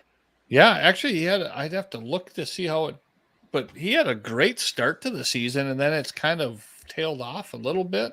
Never know, wrestling through an injury or right. Yep. Whatever. Well, the opening round match, the 12-5, Assad struggled with Braun-Nagel. He only won like 6-2, 6-3. If I remember right in that duel, I remember him really struggling early on with that match. It was later. Well, I would say Braun-Nagel's hard to wrestle. I would guess that's a guy that is tough to score a lot of points on. Yeah. They're both really short, and I bet they're hard to get underneath. I wouldn't be shocked if they hadn't wrestled 15 times in their life. Both Illinois kids. But I know each other well. Yeah. I don't know that. I was really disappointed, Assad getting pinned in the Nebraska duel. It was late in the match and Vance looked tough, but it was like a home duel where you just get pumped up and you get somebody cranked over and it was done, Yeah. Well, it's like, I don't. How many? He only lost to one high school kid this year. I mean, he's had a pretty good season. No. 12 qualifiers here, though. Wow. Yeah, that's pretty deep. But you know what? I mean, those are all. Yeah. Cochran's good from Maryland. Salazar is is a trusty trained kid. So from Colorado. Washington. Oh, he is. He's one of Monty's boys. Yeah, one of Monty's boys. Yep. So was the 133 from Nebraska. Serrano is too. Yeah. Yep. So yeah, no, that's it. That at the top though, it's it's Aaron Brooks, and Miles will give him a match because that's what he does. But I just can't see Aaron Brooks losing any wrestling matches. I just have a hard time even seeing it happen. He might, unless David, it could be him and David Taylor in 2024. I think there's a strong possibility of that. Correct. Yeah. Oh, I'm sure it will be. Let's look here. Yeah. 197 straight fire. That weight too. 97. It's another one that's the Big Ten is so tough here. Yeah. I mean, you could have seeded, I don't know. I mean, couldn't you have seeded any of those top 5 guys number 1? Well, I mean, I understand how it happens, but I'm just saying. Yeah. Just on, if you weren't looking at actual numbers, you'd say, well, I could put any of those guys number 1. Yeah. Yeah. Yeah. And Braxton Amos is at 8. Now, he hasn't had a great college season. I know probably about 12 months ago, I was touting him as the next national champion, and he may not get, he maybe doesn't get out of the Big Ten, but he will. But they, how many did you say? How many qualify here? 97. 11. Yeah. So there's, Michael Foy at Minnesota's got to steal a spot, and I can see him doing it. He's pretty good. Roblewski and Caffey first round. Roblewski, I think, is Caffey's only Big Ten loss. Yeah, you are right. Yeah, and that 4-5 match right there is going to go a long ways to determine if Iowa has a chance to win the Big Ten tournament. If Warner can beat Brucky, he has a chance. I mean, him and Schultz wrestle a 1-point match every time, but 3-2 last time. There's a chance for Warner to make the Big Ten finals. Would I pick it? But probably not. But I mean, if Iowa wants to have a good chance to win, putting him in the finals would go a long ways to doing that, obviously. Yeah. Well, you got to beat Brucky and you got to beat Schultz to get there. So that makes it pretty tough. And he's got to wrestle, he's got to wrestle 2 or more than 2 actually, but he got to wrestle a full match, and he against good guys. Even against bad guys. I mean, he runs out of. He's got supply chain issues. Yes. Yeah. Right. Runs out a little bit of gas towards the end. Better to be on that side, though, I think, than the side with Dean and Caffey. Yep. Maybe not, though. I don't know. They're all good. Oh. They are all good. Yep. Yeah. No, it'll be fun. That'll be a good bracket. Who you picking? Dean.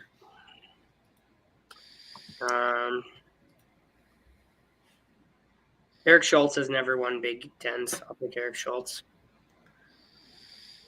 Yeah, I think Max Dean. Mm-hmm.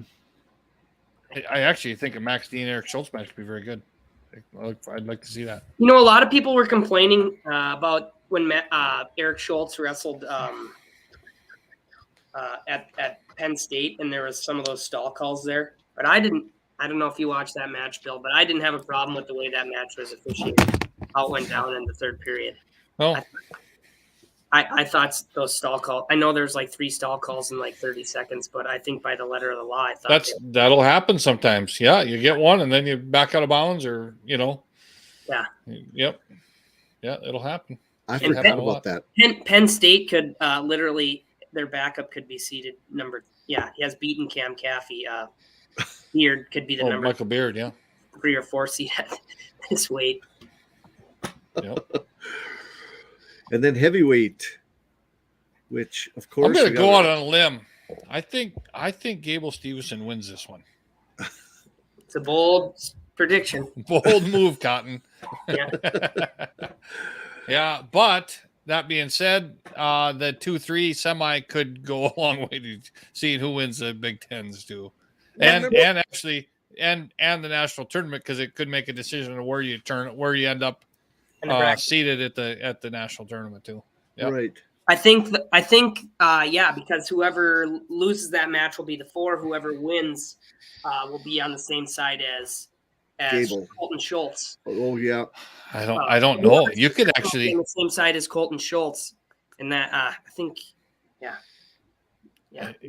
Actually, to be honest with you, you could end up seeing Gable, Cassiope, and Kirkfleet all on the same side, and Mason Paris and Colton Schultz on the other side. Wow.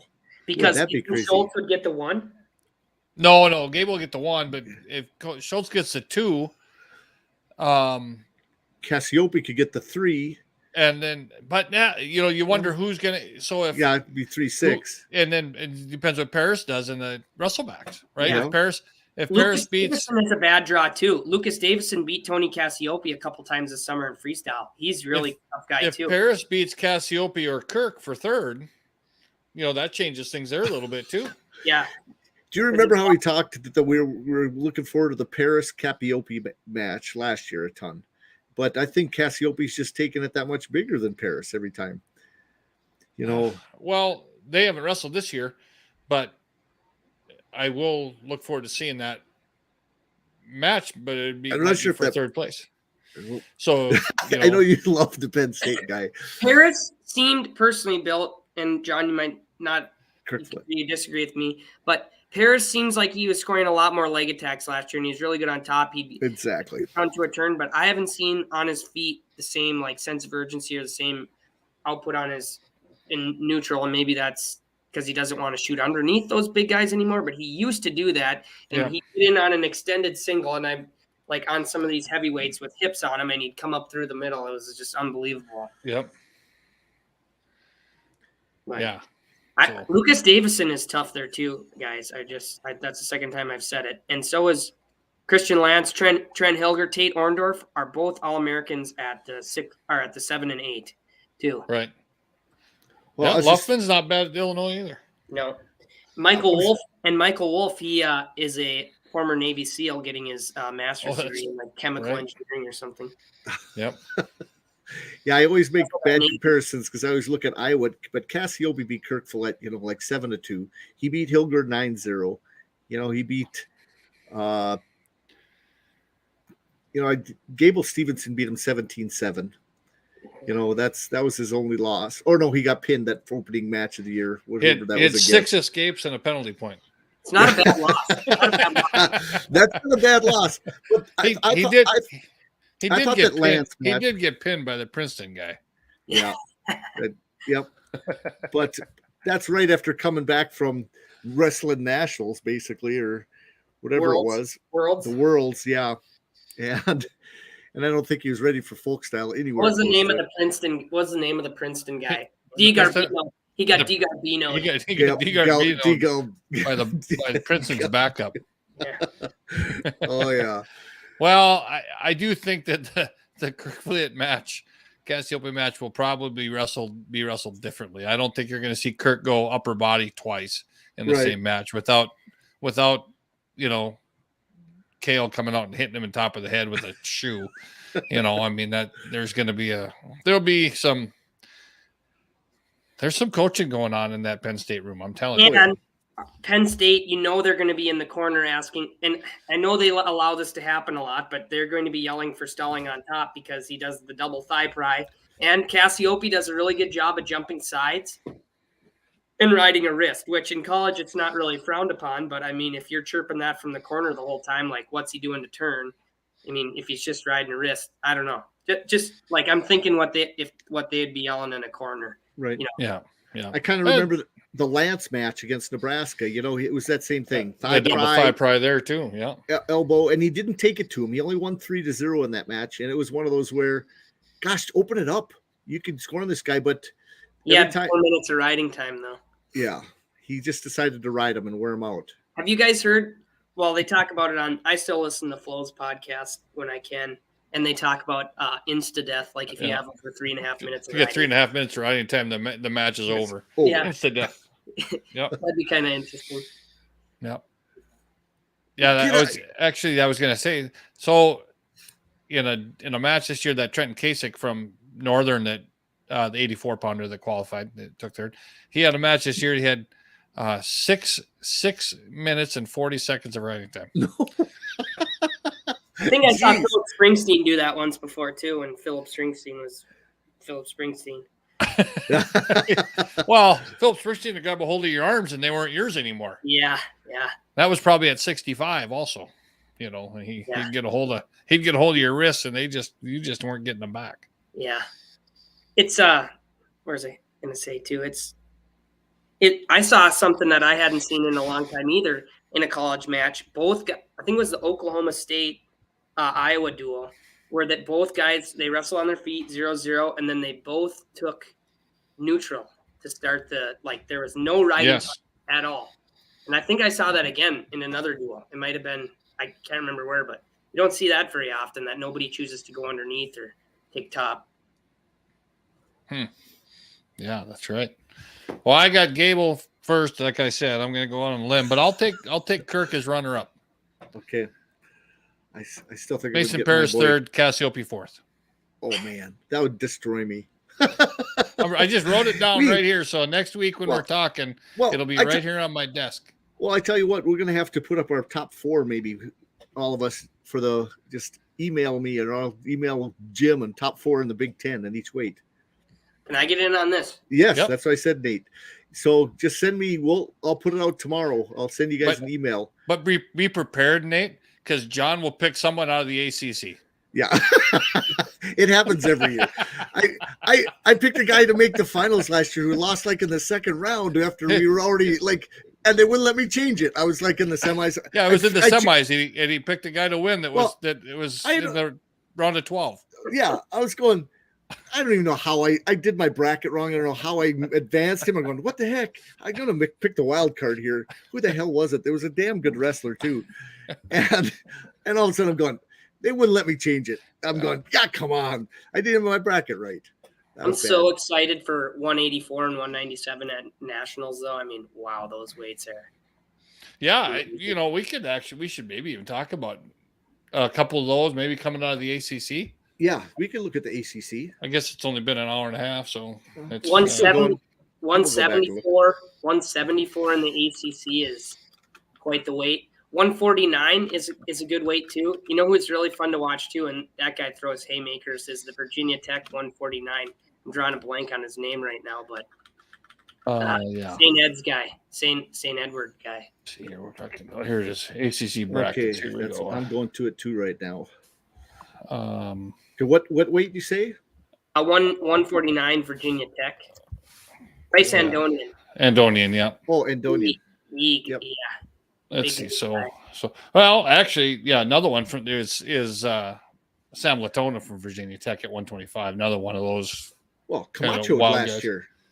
He was the guy.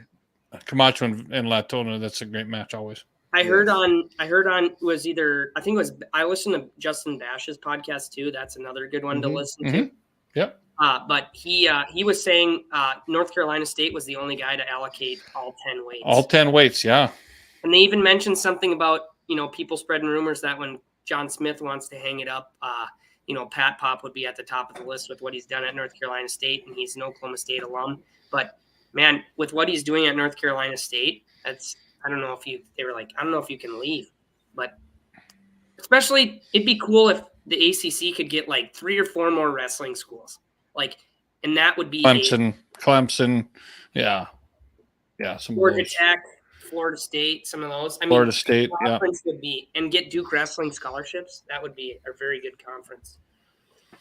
Yeah, so let's just talk about ACC 149. There's some other great brackets, but 149, you got the 1 seed is Tariq Wilson, and then the 2 is Bryce Andonian, and those two had a heck of a match not too long ago. And Sherman was an All-American last year. And there's a 4. Fine Silver is the 3. So that's a really Jared Verclaren, former Penn State guy.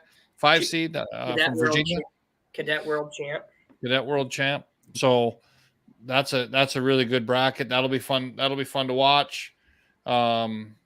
And then 157, Austin O'Connor, returning national champ from 149 at North Carolina. And then Keating from Virginia is the 2. But Ed Scott from North Carolina State is ever dangerous. Best headlock in the game. Best headlock in the country. Yep. So, but then there's other good guys in that bracket too. Elijah Cleary, Connor Brady from Virginia Tech, solid. So, I think it's skip 65, but 74. So 74, you got Clay Loud as the 1 seed. He pinned Hayden Hidley, but then lost to Mackay Lewis. But Hayden Hidley beat Mackay Lewis, so he's the 2 seed. Mackay's the 3. I think that the 2 best guys in that bracket obviously are on the bottom side of the bracket.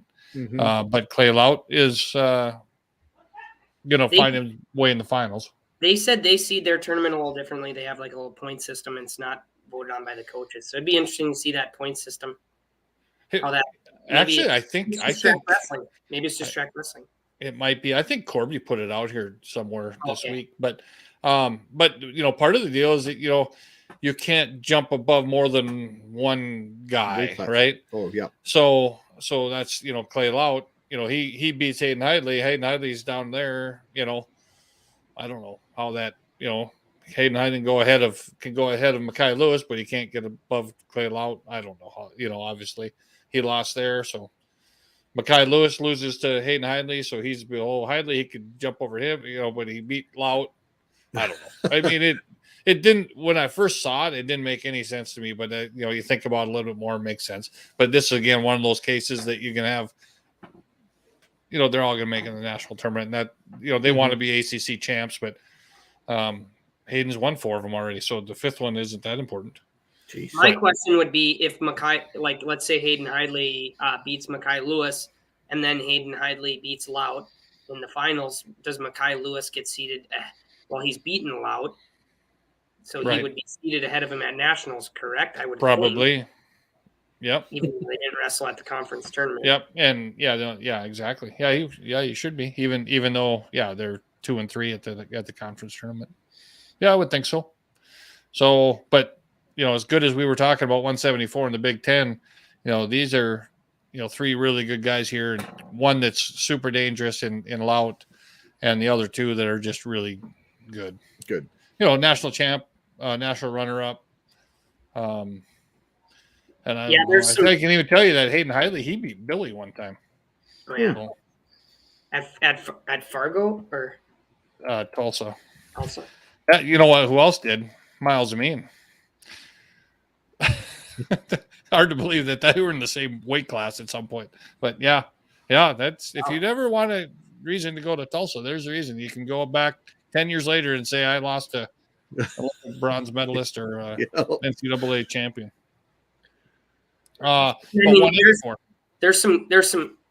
There's going to be some really good guys that don't win a national title at that weight. Like we were talking about at the Division II regional tournament, you see seniors walk off the mat and they didn't make it to nationals or they didn't get what they wanted. Like a Michael Kemmer or Hayden Hidley, one of those guys has been good enough to win a national title just about all 5 years, and one of them is not going to win a national title. Correct. Yep. 184. It's I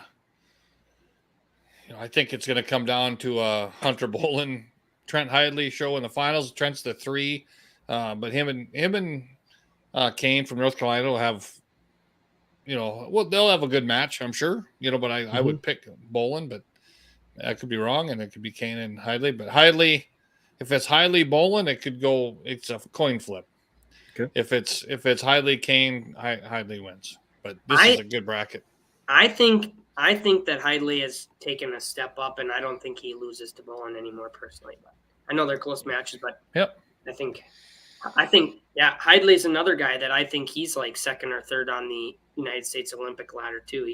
But the 86 kilograms. Yeah, I think he's a better. His game might actually translate a little better to freestyle with wrestling guys on the edge and stuff like that. But yeah. So.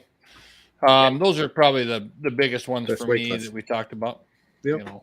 They'll be good. 97. There's some good guys there too. There too. Absolutely. Barna Corsi is the 2 seed.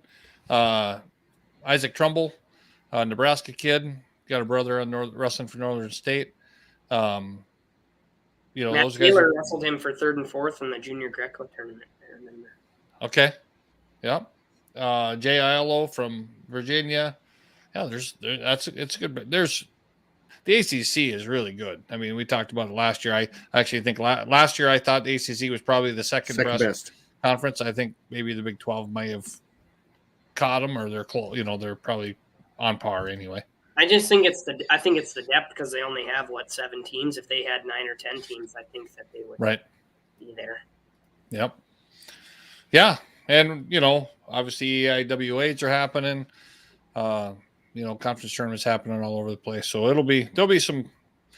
There's guys we didn't talk about this week that we will be talking about before the national tournament.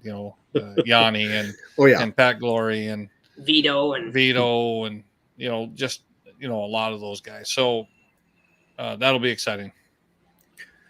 Nope. Best time of the year. You start getting into these big D1 matches now. I'll tell you what, I'll be glued to the television a little bit. Now, I don't think I have the ACC network, but that's where this will be shown also. I saw that'll be on there if anybody has the ACC. Maybe Big 12 finals are on ESPN 2. Two, I think. Yep. Will ACCs be on ESPNU by chance? ACC says ACC network 7 o'clock. Boo. Championship. Yep. I've got it. You do? Okay. Oh, congrats. 7 o'clock, it says, for that one. That might be hard to watch all of them, but believe it or not, they will be recorded. I believe you. No Matlock for you or something on a Sunday. No, we record that too. I'll watch that, later in August or something. Yeah, no doubt. No, I thank you guys. We got through a lot of wrestling tonight. I'll be looking at this all weekend long. And if anybody else, has their favorites, maybe I'll put something on the Grappler. But between us 4, I'll send it out to Jimmy. Let's pick the top 4 in the Big Ten and do a little challenge for an adult beverage or a burger or something. I still owe 1 round of golf to Jimmy yet. Yeah, he said he's going to come to Bismarck and go golfing, and yep. I just still waiting on that, Jim. Well, yeah, Jim will be watching. Come to Bismarck. Or we can go to Carrington and go golfing at the Crossroads. That's the place. Bill showed me the golf course. That's a nice course. Nice course. Last year. Yep. There was I don't know. We didn't lose any balls that day. Bill. Yeah, it didn't have much water last year. You could no, but it was in pretty good shape. Yeah, it was pretty good shape. So I'm looking forward to it. We'll do it again. Okay. Well, thanks everybody. We'll check you out, and I tell you what, next week we'll have some updates and see how it's going. Oh, South Dakota! I want to congratulate the state champs down there. They had a great state tournament last weekend. Got to congrat the Pier girls for taking their first state championship. And the girls, they could put both classes together. And then in the Class A's, you've got Brandon Valley, who ran away with a new state record in points. And then the Class B's, you got Canton again finding a way. But in the duels, you got a brand new dual champion down there. And it was winner, South Dakota. I'm pretty sure, if I remember right, because Canton got beat early on, and then Kimball ended up losing to them. So it was quite the little tournament down there. Congratulate all the South Dakota boys and see what happens in the near future. We'll stay in touch. Anything else, Bill and Nate? No, we're just getting wound up for some wrestling this weekend. There'll be youth tournaments going on everywhere. There's all kinds of stuff going on. Yeah, I just wanted. Or sorry, Bill, to interrupt you. Go ahead. I didn't go to the Super Region tournament last weekend because the Gorillas, we held their annual tournament, and there's 280 kids signed up for the qualifier in North Dakota for the USA Wrestling qualifier. And from what I was told, that is the biggest the qualifier has ever been. So that's fantastic news. And the tournament that we held on Saturday, over 800 kids, and that is another record. So wow, that is good. I mean, that's only a positive. I was there for the qualifier. Great tournament. A lot of good matches. A lot of fun to watch. Some some heartbreaks, right? As you people want to make those teams. So that was fun. Saw some good matches. The future of our sport in the state of North Dakota. And then, I went to the super regional on Saturday, but Carrington had a tournament too. And I want to say that they had close to 300 kids. That's awesome. I was in the twos, but I think it might've been 280 or something like that. So, they had a dual tournament as well as a individual tournament. They had a handful of dual teams there. By the wrestling club, I think, was the kind of the class of that. But Carrington did pretty well. Lisbon was there. I can't remember, Valley City probably. So yeah, they had a good turnout too. And I know there was a tournament up in Walhalla or Cavalier this weekend. So they're happening all over the place. And everybody pick one. Tomorrow night there's one in Napoleon. Just get your, you don't have to, and kids want to wrestle, get them to the tournaments that's the right one for those kids. There's tournaments within driving distance every weekend and maybe every day, the way it seems like. But it's good to see the numbers. Just good to see the number. I mean, the absolutely. Yes. And I always say this to parents too, as I coach many years. You kind of know the caliber of your wrestlers, and you don't always have to take them to the toughest tournament. If your kid's starting, you don't have to. You go to the smaller tournaments, get them some matches and mat time, and have them enjoy it. If they're getting beat every weekend, find some easier tournaments. I know it's good to get competition and have your coaches, but parents, you do it right for your kids too. You don't want them to get pounded every weekend to start as young kids and want to think they're going to want to keep wrestling. It's another topic for another time. But I don't, as a coach myself, and I know there's a lot of good wrestlers that weren't the best kid in the state when they were 8, 9, 10, 11. I mean, yep. You can just get It don't have to be. I completely agree with that. It's a topic we definitely need to talk to parents about. I was mentioning tonight to my wife that the tournament in Napoleon this morning. She said, "Geez, I think I still have Billy's bracket from when he won the Napoleon tournament. That was the first time he ever won a wrestling match. I'm not telling you he did win the tournament, but it was the first time he ever won a match. And he was, he was fairly old, so he won a few after that. But just keep going and having fun and these kids just love to scrap. I know nobody likes to lose, but no, that's not the biggest deal in the world. Just get out there and wrestle some matches and have some fun and you just learn little things at each in each position, to be honest with you. So try to fall in love with this process and try to fall in love with the sport. Yeah, absolutely. And not worry about the outcome. The outcome means so little, and it means so little at almost every weekend of the year, with the exception of a lot of us. When we get to the state tournaments and that kind of stuff, we start worrying about the outcomes. But I mean, I'm talking about it in high school, right?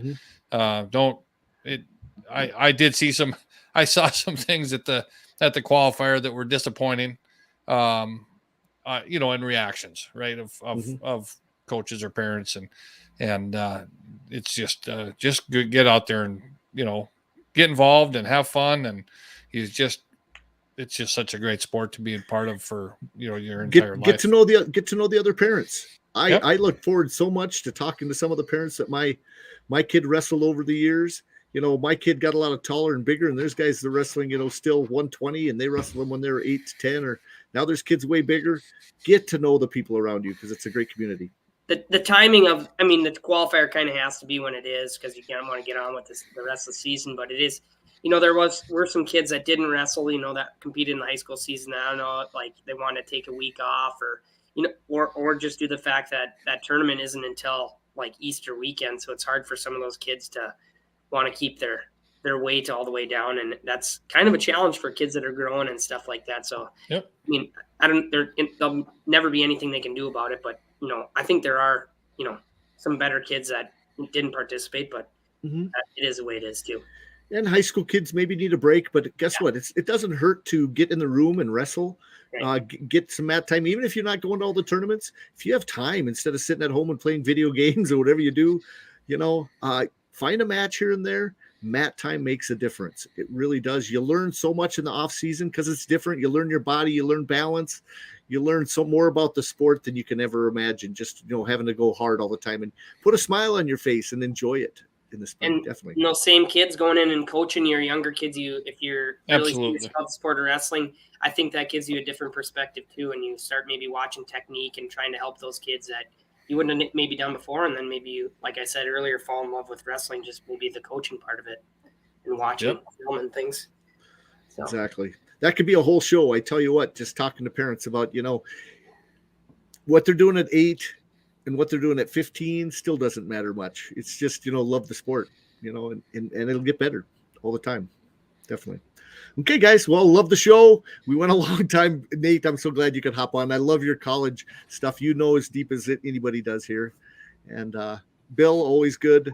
I definitely will send something out. If anybody else wants to get on, I'll try to put something out. Some predictions for the Big Ten, and I'll compare what I do. I'll put it out there. Okay. Talk to you guys later. You have a great night.